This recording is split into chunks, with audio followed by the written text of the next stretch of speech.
Dr. Joanne Kong has been praised throughout the country as one of the most compelling advocates for plant-based nutrition today. She's centered ethically in raising awareness that greater compassion for animals and our planet is vitally necessary for transformative growth and positive world change. She's the author of If You Ever Loved an Animal, Go Vegan, and they'll be for sale for $2, only $2 after the presentation. Joanne has given presentations at National Animal Rights Day in Washington, D.C., Milwaukee Veg Expo, VegFests Colorado, Oakland VegFest, Spokane VegFest, Green Festival Expo, Asheville VegFest, Richmond Vegetarian Festival, Brigham Young University, MIT, Yale, Veggie Pride Parade in New York City, and many other, and now the Eugene Veg Education Network.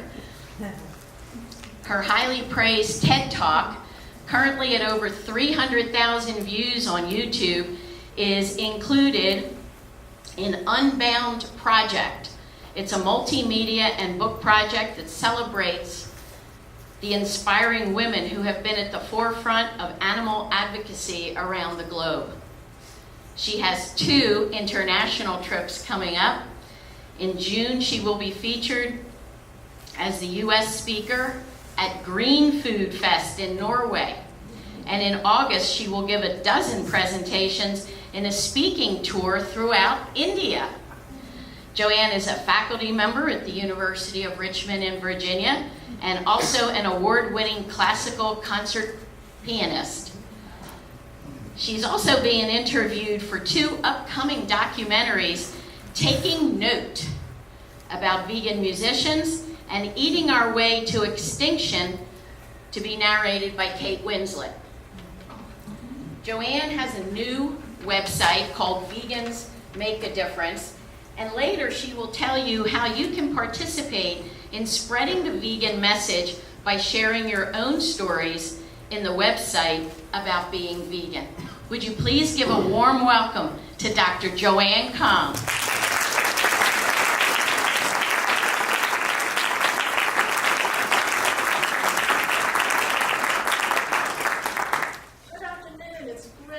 So many of you here today. I hope a lot of you want to learn about veganism, or you're making the transition, or you just want to become more educated about what is, I think, one of the most important movements today. And I really want to take this moment to thank Lynn and Eugene for making it possible for me to come. It's that kind of hard work of getting community involved in such an important aspect of our lives that I really can't thank her enough. Is the sound on? They're working on it. They're working on it. Okay. Should I use it? Okay, so this is a document. Is this on now? Yeah. Okay. All right. So veganism is a powerful growing movement. It's one of the fastest growing social justice movements today. And I believe that more than other movements, it has the greatest and deepest potential to make a strong impact on the direction of the world and so many aspects of our lives. Today, I'm also going to address the challenges of cultural and psychological influences that shape our perceptions of non-human animals. And for those of you considering veganism, give you some thoughts, some points of reflection, and even some actions to take that are connected to developing a more conscious awareness of our food choices. At the end of the presentation, we'll have a brief question and answer, during which I also would like to invite any audience members to come up and share any of their thoughts or ideas. I think we can learn so much from each other, because veganism is gaining strength from the grassroots level. Every individual who makes these positive food choices and influences others, we're all becoming part of this growing collective voice that truly is changing the world. So there are actually, I think, two broad areas of impact connected with veganism. One is the physical, that has to do with our stewardship of our planet, the only home we have, our environment and resources, and our bodies, taking care of our health. The other aspect is about identity, how we see ourselves as humans. Veganism gives us the unique opportunity to put the greatest good in our lives by extending compassion and equality to our fellow sentient beings. So in talking about the Earth, we all know that climate change is a big topic these days. We are facing so many global problems: climate change and global warming, deforestation, depletion of our resources, soil erosion, species and habitat loss, ocean dead zones and rising sea levels, water and air pollution, and world hunger. We're all aware of these. We must urgently reverse these issues because they are now reaching catastrophic levels. Just look at some of the events that happened in 2017, right? We had the hurricanes, Harvey, Irma, and Maria. We had ravaging storms and floods and the devastating wildfires in California. Have there been any wildfires this past summer in Oregon? Yes. Yes, even in Oregon. So we are seeing this all around the world, and these are very, very serious problems. Now, it's true that environmentalists and legislators are rightly, they're focusing on reducing carbon emissions, and they're investing in renewable and alternative energy sources. But all of this is enormously expensive, calculated to be in the tens of trillions of dollars to implement new policies. It would take decades, the expense, and there's also the overriding complexity of social, economic, and political issues which must be dealt with at a global scale. We are running out of time, and we no longer can be complacent about the damage we're doing to the planet. So we need to know that there is one thing that is a major contributor to all of these global environmental problems, and that is animal agriculture. The Stanford Environmental Law Journal has stated that our reliance on animal products is, quote, a leading cause of everything, one industry that is destroying our planet, unquote. And here are just a few facts among many. Animal agriculture accounts for 51% of human-induced greenhouse gas emissions. That's actually 4 times the amount of emissions from all modes of transportation combined globally. It's the #1 cause of species and habitat loss due to deforestation for grazing and growing of feed crops. In our country, animal agriculture is the #1 cause of water pollution.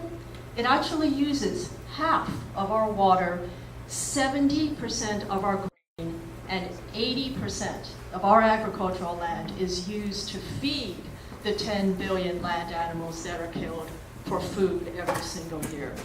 This is a massively inefficient way of producing food. In fact, to get the same amount of nutrition, meat production uses 16 times more land than growing plant-sourced foods.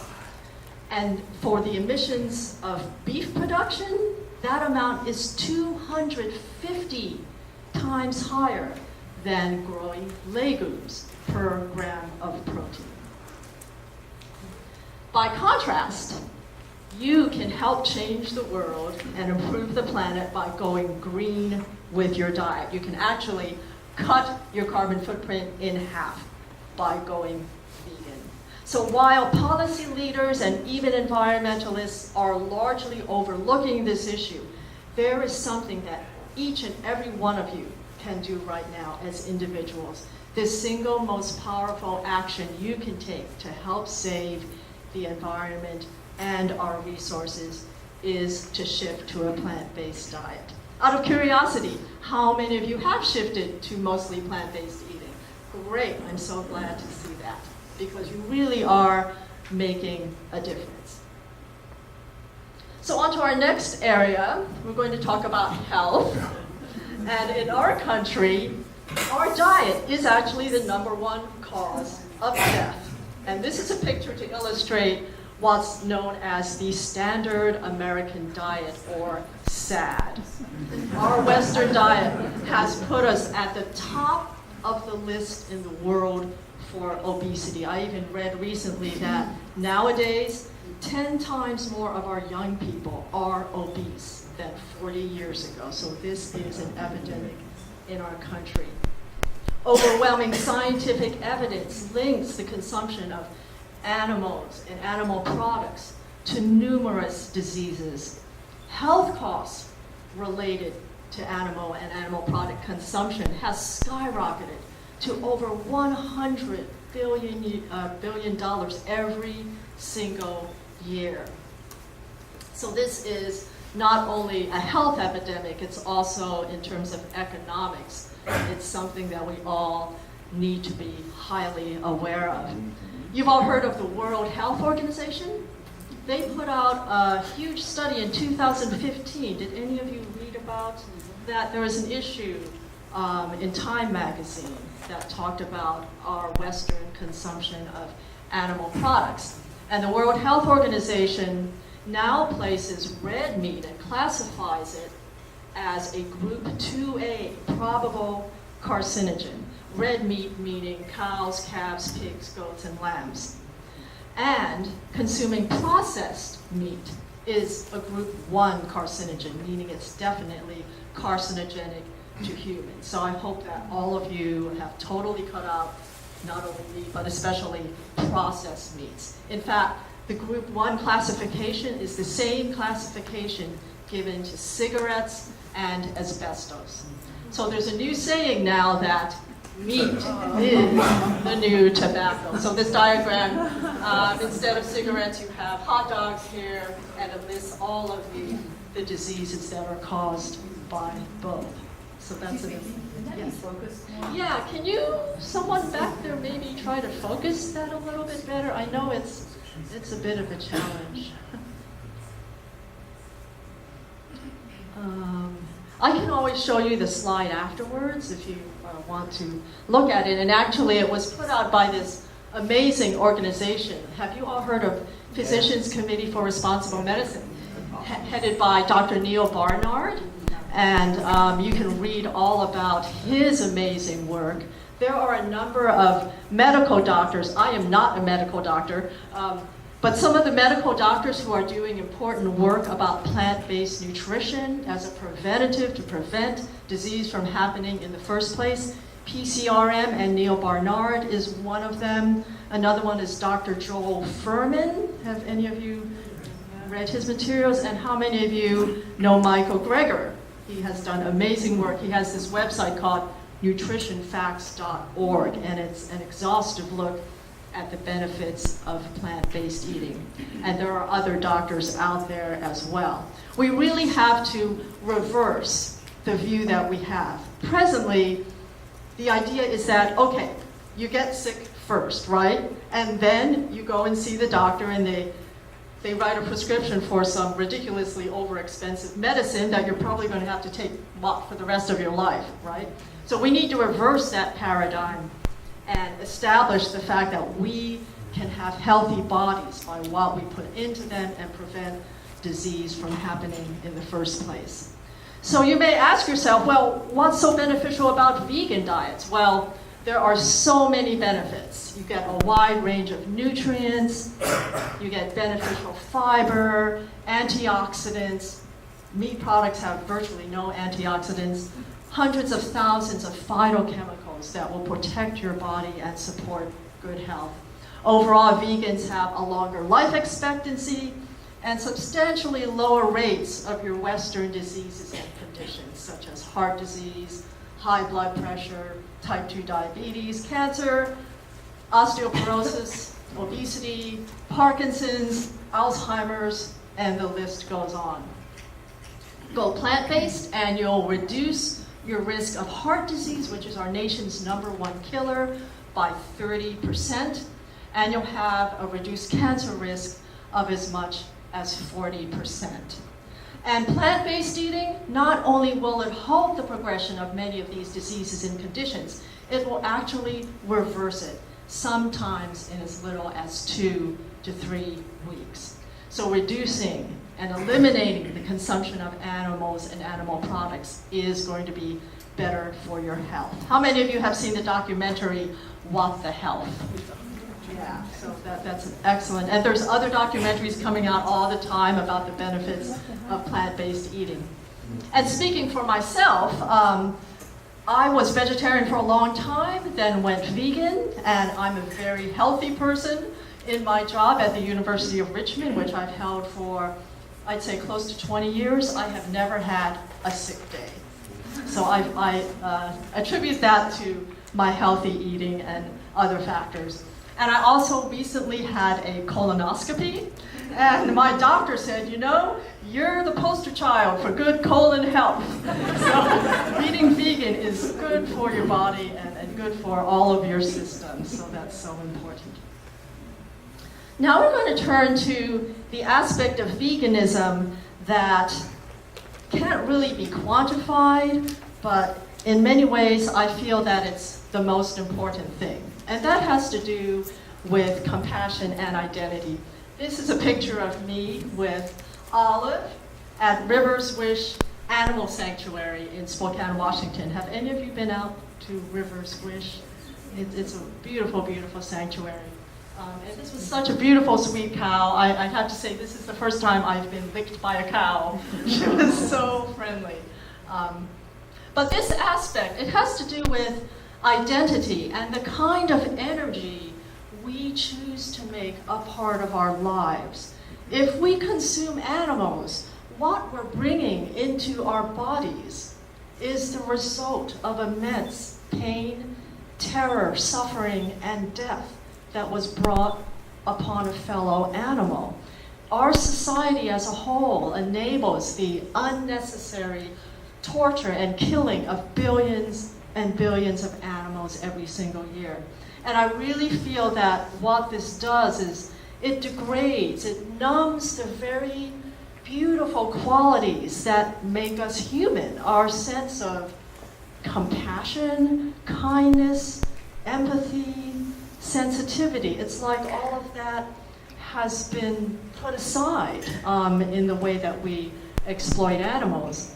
Instead, we can enhance our capacities for tolerance, respect, inclusivity, and peace by choosing not to be a part of animal exploitation.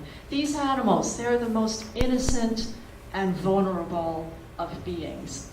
Another way that I like to think about it is that it's a matter of what I call compassionate oneness. That you see all of life, all of these other animals, we're all connected. We're part of the same thing. We have the same basic instincts, right? We all want to live free from pain. We want to be able to have adequate nourishment and shelter. We want to be able to engage in our normal modes of social interaction and unique ways of communication. And we want to be able to protect and raise our young. I urge all of you to look at some of the outstanding books that are coming out about animal cognition. There has been this long-standing assumption that, oh, animals are stupid, they're slow, they're dumb, they're not as smart as we are. But scientists are putting the studies out there that show that animals sometimes even exceed what we're able to do. Cows, for instance, have a range of smell and hearing that exceeds our own, and they can recognize over 100 individual herd members. So I challenge people to look into an animal's eyes. See yourself in him or her. Every animal is a unique individual, and behind those eyes is not something, but somebody, someone who has an interest in living, feelings, emotions, and personalities just like we do. So what are some of the challenges that we face? Those of us who are vegan in a mostly non-vegan world, although that is changing. And what are the challenges for those of us who are advocates? Those of us who advocate for animal rights and veganism, organizations such as EVEN. What are some of the challenges that they're facing? I believe that at the core of the challenges lies this stark inconsistency in our views towards different animals. Have any of you really thought about that very much, about how, gee, we can love our pet dog or cat, yet at the same time go and eat a cow or a pig? So this is one of the central aspects that we need to talk about. There was actually a survey done in 2013, and in this survey, 73% of Americans said, yes, I'm against animal cruelty. We know that each state has animal abuse laws that stipulate fines in the thousands of dollars and even jail time.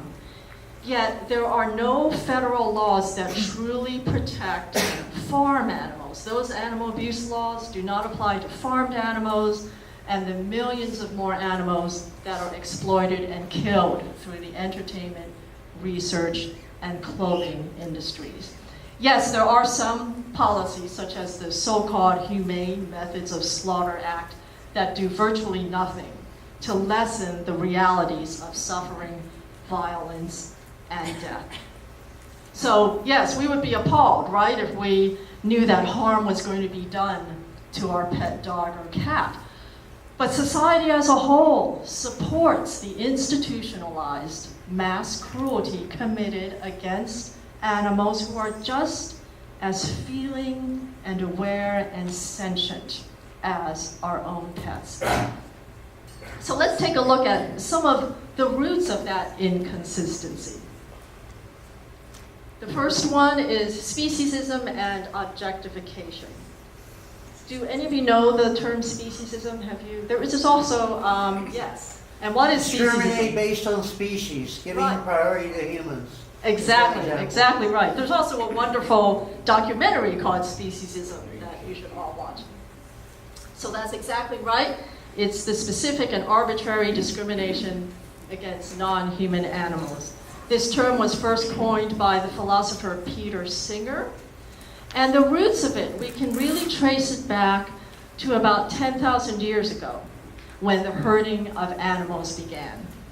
At that point, when animals grew to be property, we started conceptualizing them in a different way. They were no longer equals. Now they were inferior beings, objects, commodities for our own use. So a brand new hierarchy was set up, where instead of all of us being kindred spirits, part of this complex web of life, now we placed ourselves at the top and the other animals at the bottom.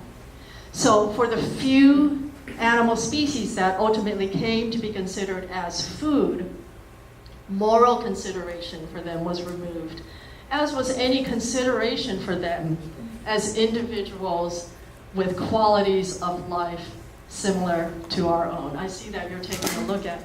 The second person in the second picture. In the second picture? It's a whale. Yeah, that's a whale, I think. The top is a man. Are you going to Yes. tell me that other person is supposed to be a Is- female? Unfortunately, yes. But we're going to talk about that in a minute. Yeah. We're going to talk about that in just a second, because yeah, this whole thing about the other, about seeing different people in different ways, is an issue that we are dealing with. And we'll get back to that in just a moment. This diagram shows and points out that the exploitation of others at its root is tied to the same attitudes that feed other forms of discrimination, whether it be racism, bigotry, sexism, religions, intolerance, and so forth. And all of these prejudices are equally significant social justice issues because they are based upon the same thing, the unjustified and unnecessary domination and oppression of one species against another. So getting back to what you were seeing, what are some of the current things that we are working against in terms of discrimination within human societies? So this diagram brought up the fact about women, right? Yeah. What are some other issues? What are some of the most current issues?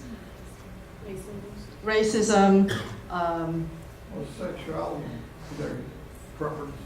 Right. Okay. Yeah. LGBTQ rights. All the talk about immigration, about immigration status, and rights of immigrants in our society. But it's important to note that all of these that we are rightly preoccupied with, they are within the sphere of human society. We have yet, as a society, to move beyond that and to embrace animal rights as being really part of the same picture. Okay, right now animal rights is still, I think most of you would agree, it's still seen as something not as important, like it's off to the side, correct? And this is what I think is eventually there's going to be a shift in how this happens. And a little bit later on in the presentation, I will point out some of the positive things that are happening in terms of that.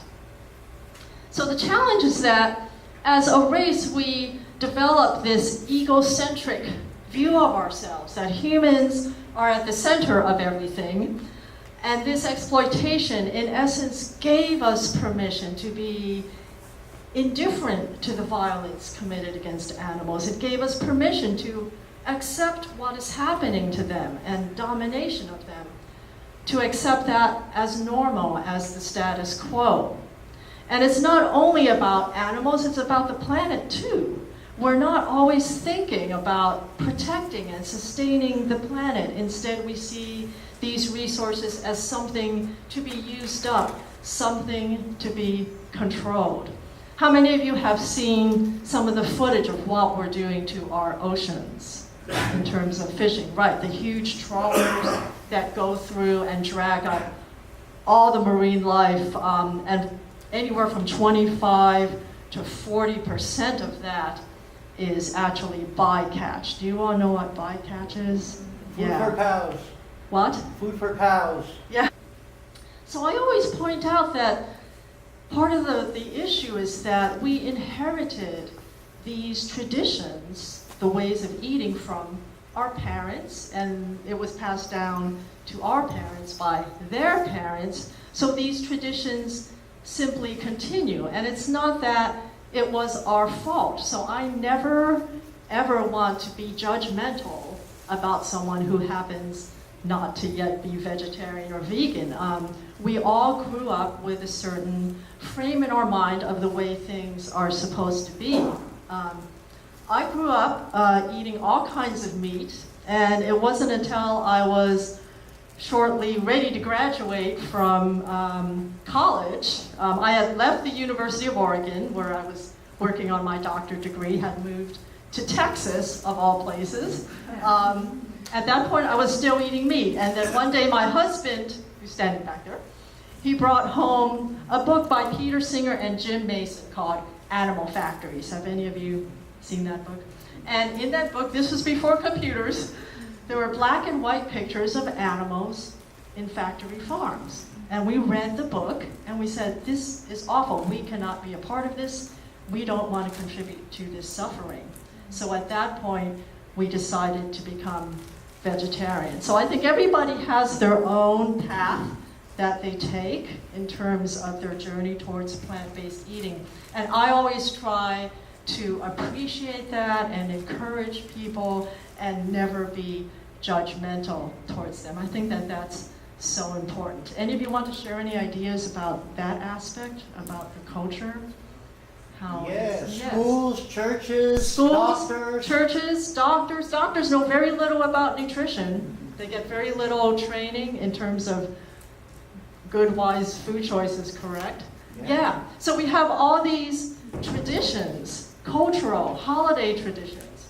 In fact, the next photo shows the massive disconnect regarding food. On the left is your typical Thanksgiving feast, right? And how ironic that it's giving thanks. It's giving thanks, yet what you see on that platter is the result of immense cruelty and suffering. In factory farms, poultry, the ducks, turkeys, and chickens, they endure some of the greatest suffering.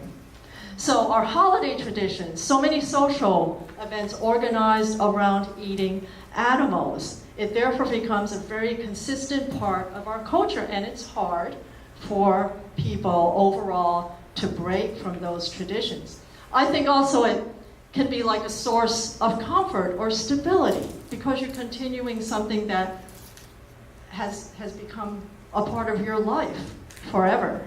And hopefully you'll learn more about what is happening with our exploitation of animals and decide that you no longer want to be a part of it. I found this interesting sentence by psychiatrist Joanne. She points out that, quote, "If we're doing the same as everyone else, we must be doing it right. And finding a reflection of ourselves in those around us is a form of validation. The need for acceptance is a basic human instinct," unquote. So the acquired customs and habits we have grown with concerning animals are continually being reinforced, and that is a challenge that we're faced with. The next issue has to do with what I call invisibility. How many of you even know where factory farms are located?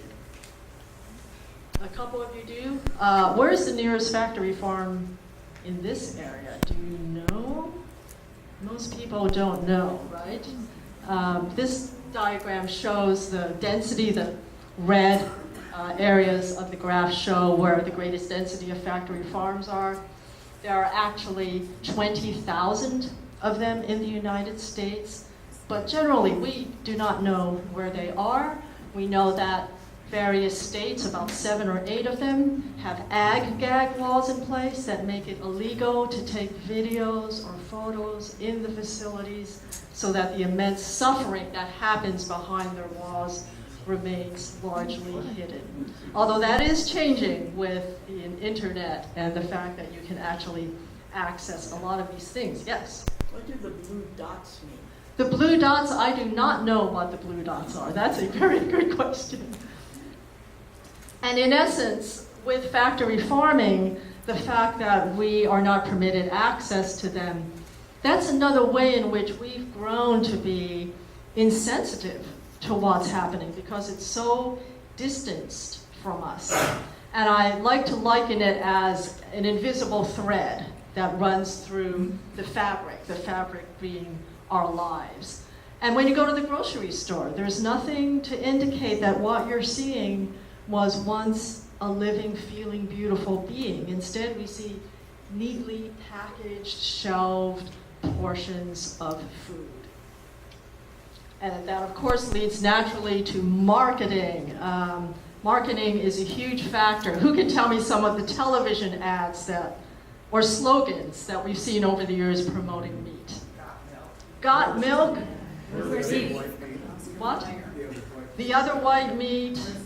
Where's the beef? Beef is what's for dinner. Beef is what's for dinner. All the burgers. All the burgers, yeah, Happy Meals, the incredible edible egg. So we're constantly being fed these messages. Eating animals, eggs, and dairy is desirable. It's normal. It's the thing that you need to do. And again, going back to my own experience, when I was growing up, I loved to eat cheese. And there was a certain brand of cheese that I used to eat that is still on the market now. It's called Laughing Cow. It's those wheels, right? And the little triangular pieces of cheese. And on every piece of cheese, there's a picture of, I think it's a red cow, and the cow is laughing. And it's called Laughing Cow cheese. It's like, this is happy food. you should be eating it, when the truth is that these animals endure incredible, horrific violence just so you can eat that piece of cheese. So that's important to realize, as is the fact that the marketing of most meat is controlled by only 3 or 4 large meat conglomerates. They are JBS, National Beef, Cargill, and Tyson. And these companies make enormous profits, way more than the computer tech industries, oil, or gas industries. This is a really interesting graphic here that was lent to me by the Humane League. And I know it's a little hard to see, but here's JBS, McDonald's, Cargill, this is KFC, Taco Bell, Pizza Hut, and Tyson. Now, these brown circles represent advertising budget only. Okay, so they spend over $1 billion on advertising. The little green circles you see here, they include Humane Society, PETA, PCRM, Mercy for Animals, Compassion Over Killing. Those represent, the size of those represent the total budget for those organizations. So you can see that there's a massive difference in the power that these meat and fast food companies exert on the consumer. So that's a startling thing to realize. Also realize that our US government heavily subsidizes the meat and feed industries. Tens of billions of taxpayer dollars go to support the growing of grain for livestock feed. And ground beef. If the US government did not support that industry, the true cost of a pound of ground beef, does anyone want to venture a guess what the cost would actually be? $30. You're right. How did you know that? You're smart. Studying this for a while. Great. Yeah, Applying so it. that's fantastic. Yeah. So that's a really good example of the power. In fact, meat, $30 a pound. It would be $30 a pound. Yeah. And the fast food and meat industries have tremendous lobbying power. They spend over $100 million every year on lobbying and campaign contributions. Also look at misleading labeling. How many of you have gone in the grocery store and you see things that say, humane certified, free range, cage free, all natural, all of these labels that lead us to want to buy the products, like we're doing something good for the animals because this came from a high welfare farm. You can't believe everything that you see. Any industry that makes tremendous profits off of the slaughter of innocent animals, how can this ever be called humane? There are also a number of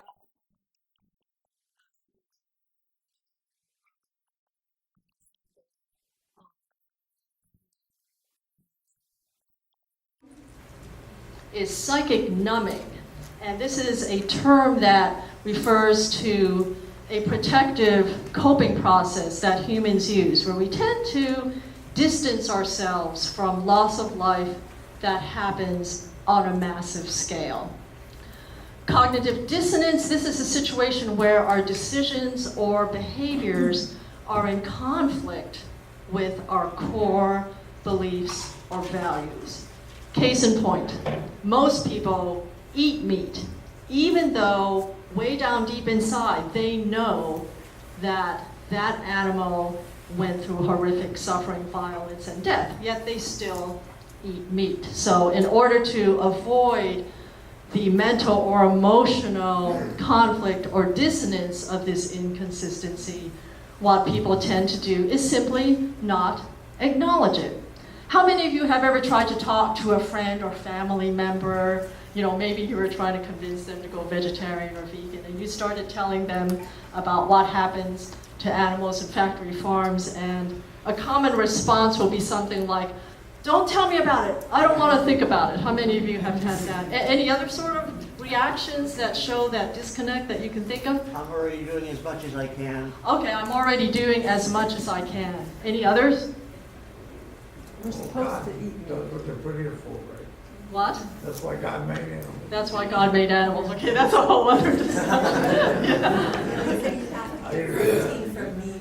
Right, yeah, so people It's in the who, Bible. it's in the Bible. Okay, that's a whole other thing we can talk about too. So in a way, humans have, those who still are consuming animals have come up with protective rationales or reasons for why they do not want to give up the consuming and exploitation of animals. And so distancing themselves from the reality is one way of coping. Another way that I like to see it that's maybe a little bit more positive, I like to say that humans, we have such a great capacity to love, correct? And because we have that beautiful capacity to love, we don't want to see other beings suffer, so we simply turn away. We don't let ourselves look at it. We don't let ourselves look at what happens to animals in the slaughterhouse. I also think that humans, they want to see themselves as good, right? As good beings, that we would never, ever do something unnecessary in harming another being. So by doing this distancing kind of coping process, a lot of people can avoid dealing with the issue. And finally, superiority. There are some psychiatrists that talk about the fact that humans, in their effort to almost deny or resist their mortality, do so in a subconscious way by exerting dominance over other beings. And this is beautifully put together by a writer by the name of Michael Mountain, who writes a lot about veganism. And he offers the following, which is in line with this concept. Quote, "It's been called the signature cry of all humanity. I am not an animal. Over thousands of years, we humans have sought to separate ourselves from the rest of nature, to see ourselves as superior and exceptional. We don't even like to be reminded of the fact that we are animals. They are animals. We are humans. As long as we're in denial about our own animal nature, almost any effort to treat our fellow animals with the respect we grant each other is doomed to fail." Unquote.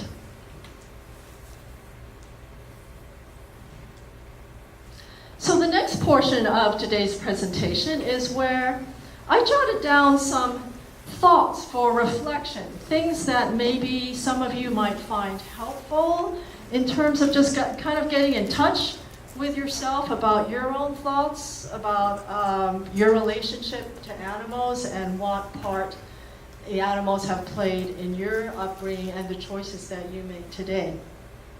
And I actually wish that I had answered these questions when I was younger. I may have become vegetarian or vegan at a much younger age. So the first question is, first of all, to look back and reflect upon how you grew up. Was eating animals a part of it? So I think it's good to just, when you're sitting quietly, just think back about how you were raised and about the kind of food that you eat. Again, being totally non-judgmental, just a fact that I think it's a good idea sometimes to think back to the kinds of habits and traditions that we grew up with. Did you ever think of the animal on your plate as any more than just food? Do you acknowledge that, yes, exploited animals endure pain, suffering, and death, and that these animals are just as sentient and individual as any companion animals? If you do eat animals, do you have specific reasons why you continue to do so? Do you or did you enjoy the taste of meat, fish, eggs, and dairy? I know that I used to, for example. Every once in a while, though, have any of you vegetarians or vegans had a dream where you discovered you were eating meat? And then, how many of you have had that dreaming. Am I the only one? Okay. And then you wake up and you're kind of in a sweat and thinking, oh gosh, oh good, I really did not. I was just dreaming. If you still consume animal products, does it matter to you that it entails unnecessary suffering and death to other living beings? Ask yourself that question. Was there a certain moment, for those of you that are vegan or vegetarian, that led you to become vegan? Or was it a gradual change?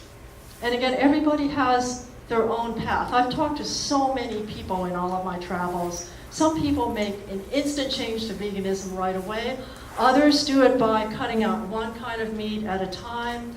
Others start by being vegan at breakfast, then vegan at lunch, and then finally vegan at dinner. I think it's so important to acknowledge that everybody is going to have a different path, a different set of motivations. I know there are some vegans out there, staunch vegans, who say it has to be totally vegan right away, and I think that's impractical. We need to be encouraging, and in my talk with people, I always try to open up discussions to see where people are coming from and understanding what their thoughts and feelings are. If you are vegan, what are the factors that motivate you to be vegan? Is it about the environment? Is it about health? Is it ethical reasons? For those of you who are not vegan, would you ever consider it? And if not, what is keeping you from going vegan? Or perhaps you're fine with being vegetarian. My husband and I, for the longest time, we were lacto-ovo vegetarians. We still consumed eggs and dairy. And it wasn't until about 5 years ago, even though we were mostly vegan up to that point, we said, wait a minute, if we're going to do this for an ethical choice, how can we continue to consume foods that are rooted in suffering? And here are a few actions to take, and many of you have already done this, I'm sure. On the internet, watch footage from factory farms if you don't know what goes on. There's an excellent short video. How many of you have seen Paul McCartney's If Slaughterhouses Had Glass Walls, Everyone Would Be a Vegetarian? Have any of you seen that? Yeah, that's an excellent one to watch. And there are many more. And as you're watching this footage, gauge what your reaction is and do it honestly. Does it trouble you to see what these animals go through? How does it make you react? And are you going to take action to do something about it, to no longer enable this to happen? And also, visit an animal sanctuary. How many of you have visited animal sanctuaries? Yeah. What? What? Animal sanctuary. There are so many cropping up all over the country where you can meet the animals, pet them, really get to know them as individuals. They're not food, they're not objects, they're real living beings. Another fact that I think is relevant to all of this is to realize the scale, the immense, unbelievably vast scale that we commit violence against these animals. A friend of mine, his name is Chris Hines. He is one of the people associated with Devon Animal Save in the UK. And he once told me that he did some research and found that the total number of humans who have ever existed is about 107 or 108 billion. Yet every single year we kill over 170 billion land and sea animals. So this is the cruelest, most oppressive and destructive act that we take part in as humans. Also, watch documentaries. What are some of the documentaries that any of you would recommend? Cowspiracy, which talks largely about environmental issues. Any others? What the Health, right, that we already mentioned. Forks Over Knives. Forks Over Knives. Earthlings. What was that one? Vegetated, yes. Plant Pure Nation. Plant Pure Nation. Any others? Super Size Me. Super Size Me. Yeah. Yeah, lots. I've seen some videos from universities studying monkey, apes. So horrible. Oh yeah, yeah. Animal research, good. That's good that you've seen that as well. Food Inc. Food Inc. Yeah, that's another great one. Videos by Dr. Greger. Yes, videos by Dr. Greger. NutritionFacts.org. Yes, nutritionfacts.org is Michael Greger's website, which has in-depth nutritional information about plant-based eating. And if you've never seen him speak, he's absolutely amazing. And finally, read stories. Oh yes, one more. I have another, I'm sure Yeah. some of you have heard of James Aspie. Yes, James Aspie is amazing. Absolute Yeah. speaker. He has a video on YouTube called "This Speech Will Change Your Life." And he's just very charming, wonderful speaker. Right, James Aspie is from Australia, and he went, was it a 1-year period of silence where he did not speak for a whole year in order to call attention to the plight of animals. There is just so much information on the internet. So this is Lulu, and I encourage you to read stories about the compassion that animals have shown us. So this is the story about Lulu, which actually made worldwide headlines. One August afternoon in 1998, Joanne Altsman suffered a heart attack. There were no neighbors nearby. Her husband was away on a fishing trip on Lake Erie, and she was alone. So she's in this trailer. Lulu made her way out of the vacation trailer, squeezing through a doggy door that was too small for her, scratching her belly badly as she went. Never before had she ever left the yard, but today was different. She lay down in the road, as if playing dead, and waited. Several cars came by and just rode past her. Twice more, Lulu went back to check on Joanne and then out again, badly scraping her already bleeding belly. Refusing to give up, she lay there until finally, after about 45 minutes, one motorist stopped and got out of his car, concerned about her wounds. Lulu perked up when she saw him, scrambled to her feet, and began walking towards the trailer, leaving a trail of blood as she went. The caring motorist followed Lulu, found Joanne unconscious, and quickly dialed 911. Lulu apparently tried to get into the ambulance when the medics arrived, but they gently prevented her from boarding. She came as close to crying as a pig can as she watched the medics take her beloved owner away. Joanne was rushed to the Beaver Medical Center, where she underwent emergency open heart surgery. Had 15 more minutes passed, doctors told her she would have died. Lulu's wounds were also attended to. So this pig risked her life to save her fellow animal, and we need to do the same. We need to fight for these animals who have no voice. If we profess to so strongly oppose discrimination and inequality, how can we promote peace, justice, empathy, and understanding when as a society we are inflicting suffering and violence on such an unbelievably vast scale? I always like to point out to what's happening in current events, and we all know about all the marches, all the instances where people are standing up, they're making their voices heard, and we can do the same. We can lead by example, and we can lead by activism to pave the way to a greater, more compassionate future for animals, a healthier future for ourselves, and for the sustainability of the planet. And in this very challenging political climate, I am constantly inspired by the words of President Barack Obama. Last year, he attended an international food summit in Milan, and he said this, quote, "The energy to bring about change is going to come from what people do every single day," unquote. And this speaks to the power of what we do as individuals. You may say to yourself, okay, so I decide to go vegetarian or vegan. How is that going to make a difference? Well, it does make a difference. As I said at the beginning of the presentation, we all are forming this fantastic collective voice that really is going to change the world. You've probably all heard of the wonderful organization Mercy for Animals, and at the end of last year, they put out an article titled, "This is why 2017 was the tipping point for veganism." Did any of you see that article? And these are just some of the highlights. The first one is that America's largest meat producer, and that happens to be Tyson, has invested in a vegan company called Beyond Meat.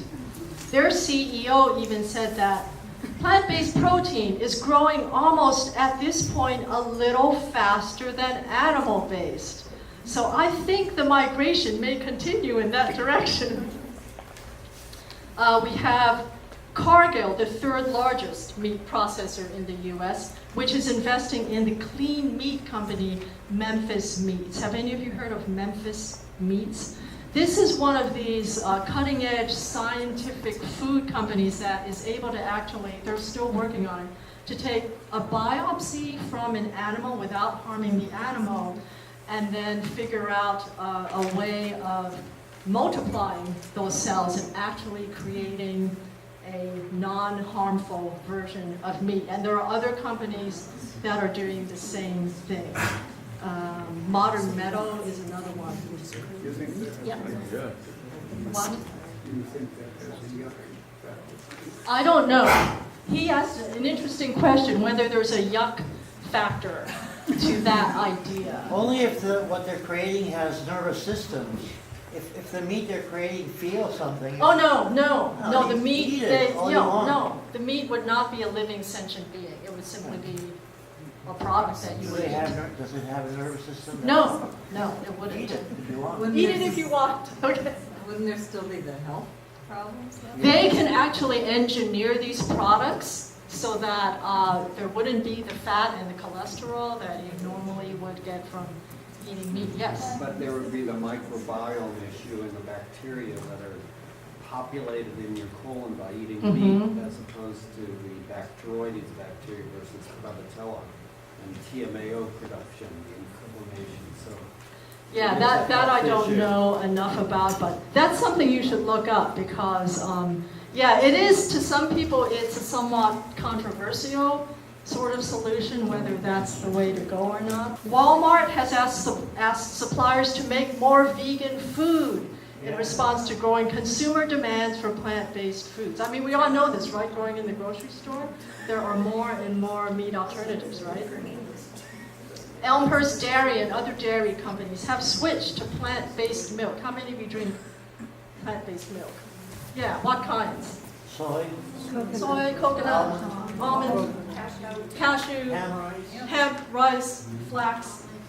Yeah, right now about a third of American consumers prefer plant-based milk to dairy milk. Plant-based foods topped $3.1 billion in sales. This is an overall growth in plant-based foods of 8.1% from the previous year.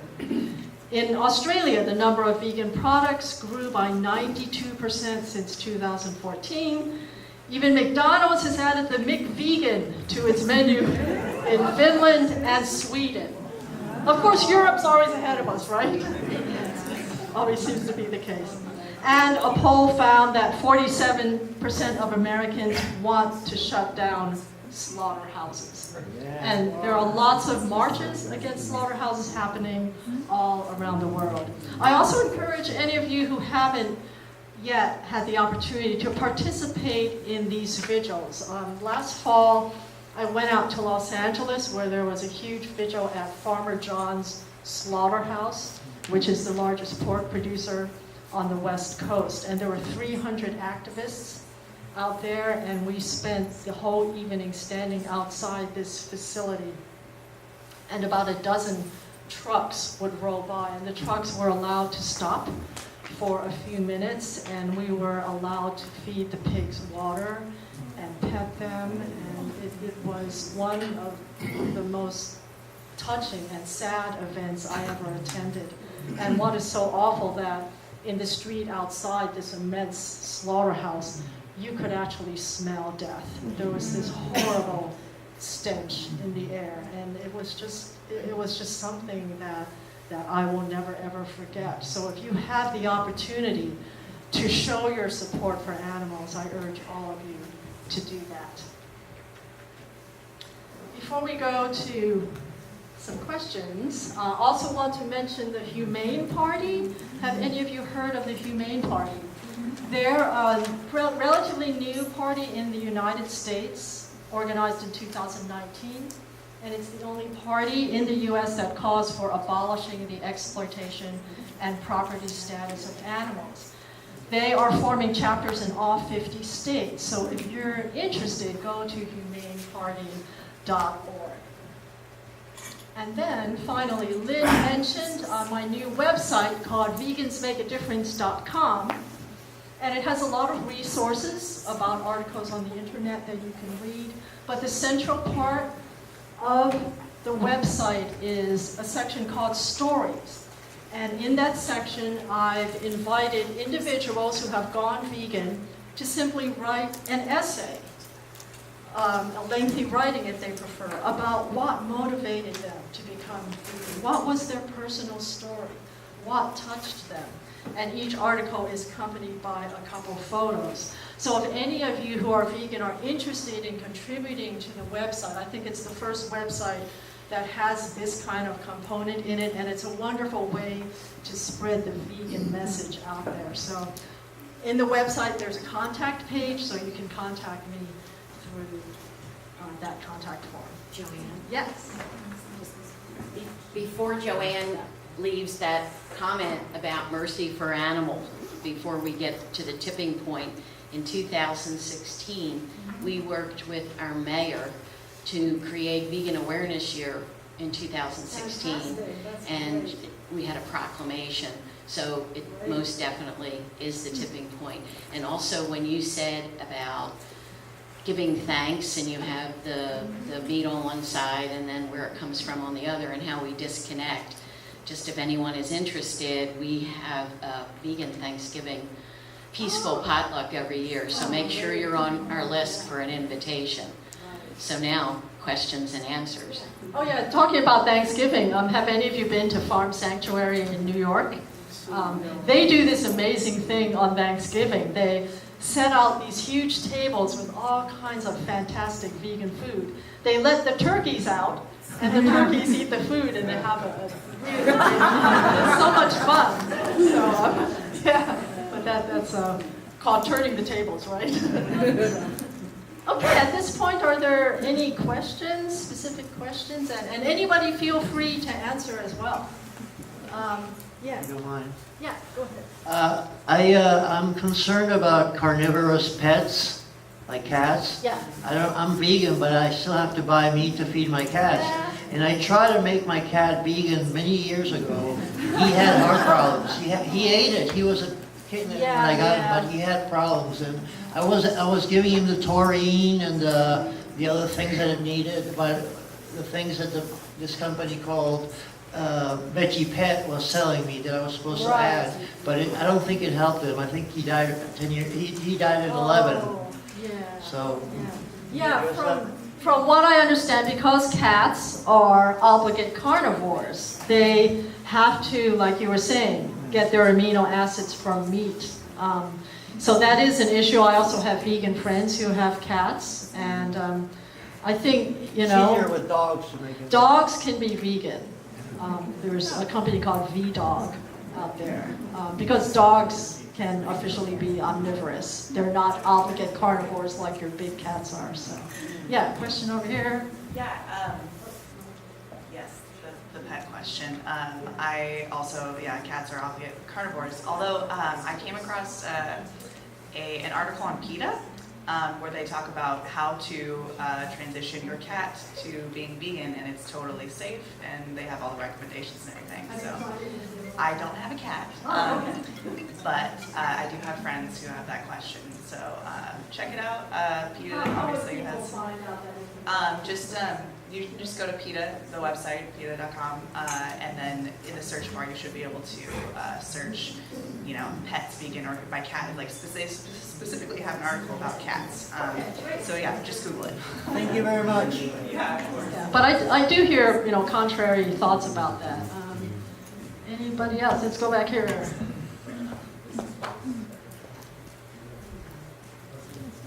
Thank you, Doctor, for a powerful presentation.